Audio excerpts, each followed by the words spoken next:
All right, Andy, I thought we'd take a look at the internet weather for this past week. And this is the most probed ports. This is just like sheer volume of port scanning activity. Unsurprisingly, Telnet has been up there for a long time as the number one. There isn't a whole lot of change in the top here. I'll point out some ones that are interesting. 8545 we talked about before. That's the Ethereum GETH protocol, I think it is, for the one of these Ethereum cryptocurrency wallets that has a vulnerability. So we see a lot of scanning on that. 81 TCP is typically for the go-ahead web server vulnerability that's on that port. Remote desktop protocol we see a lot. The one I kind of highlighted here is 555555 TCP. We're going to take a closer look at that one because that one did jump up 17 spots from where it was last week.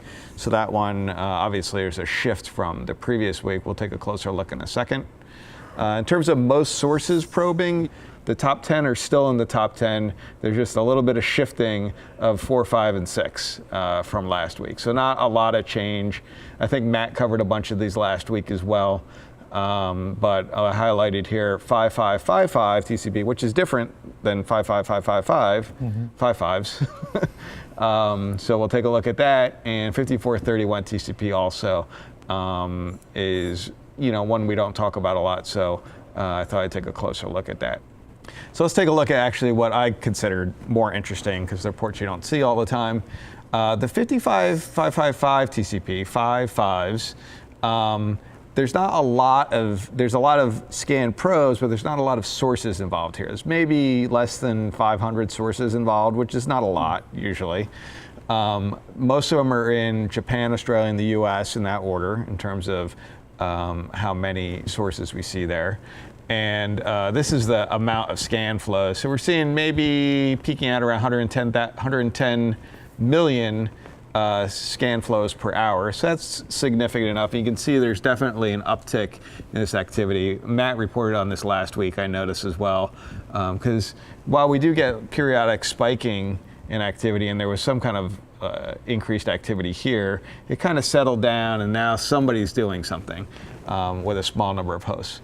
When we actually look at what's going on here in our honeypot, this is a remote code execution vulnerability that they're looking for in the Linksys home router. So this TM unblock.cgi, they're looking on, for whatever reason, 555555. I don't know that it actually listens on that, but whoever is behind this activity must somehow, maybe they know something I don't. That's what they're seeking here. They're not actually passing a payload in here. Yeah, I think what they're looking to see is if they get expected response, and if they do, then maybe they would try something to actually exploit it.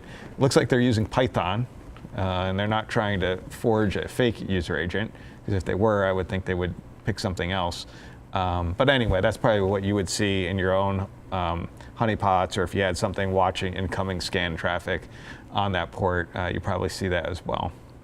The 5555 TCP, we've seen this for quite a while, and I actually have a one-year chart here because it kind of upticked back around January of last year, maybe early February it might have been, and we had kind of this long tail of pretty consistent traffic, and then we started to see these patterns, these sawtooth waveform patterns here, which generally indicates a lot of botnet instructions to start and stop scanning. So they'll issue an instruction. The ones that can do it have good bandwidth, finish quicker than ones with slower bandwidth. You get that kind of decay.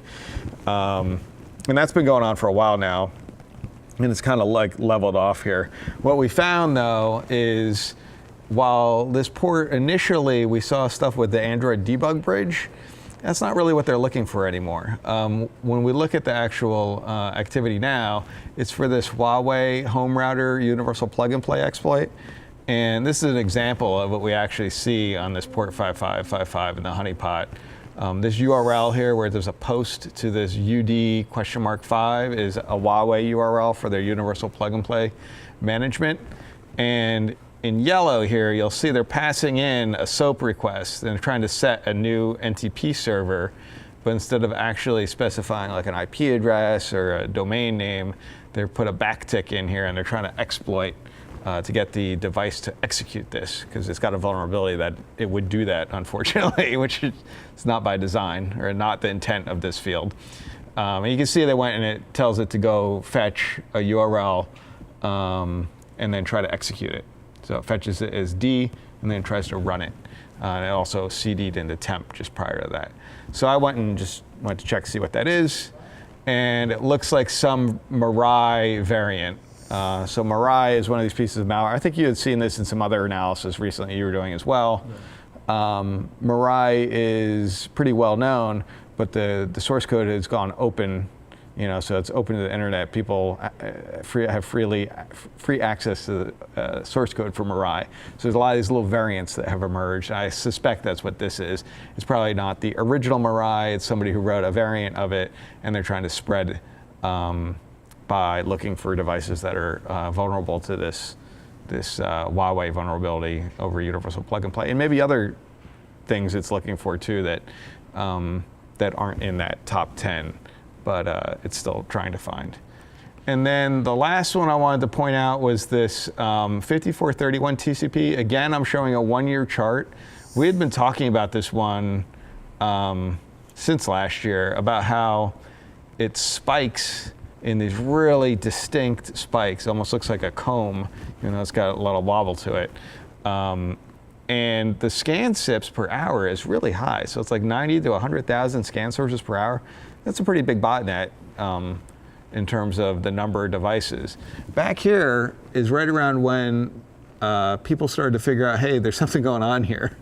And the guys at 360 NetLab was actually able to capture a payload from the scan sources that were trying to do this, or scanning for this, and get them to get the scanner to push the malware to them. And they were able to determine that this is a new family of malware at the time when they found it in November 2018, not that long ago, called BCMP UPnP Hunter.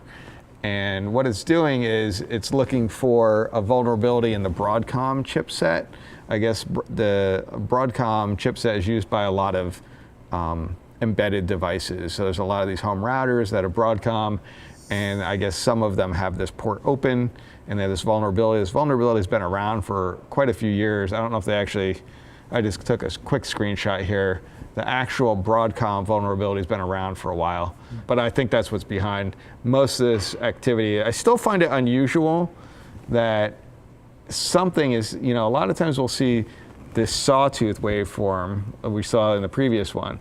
We don't see that here. So interestingly, the traffic that we're seeing for the Broadcom vulnerability looks a little bit unusual. It doesn't look like typical botnet activity where you would see a pretty sharp spike and then sort of a decay runoff.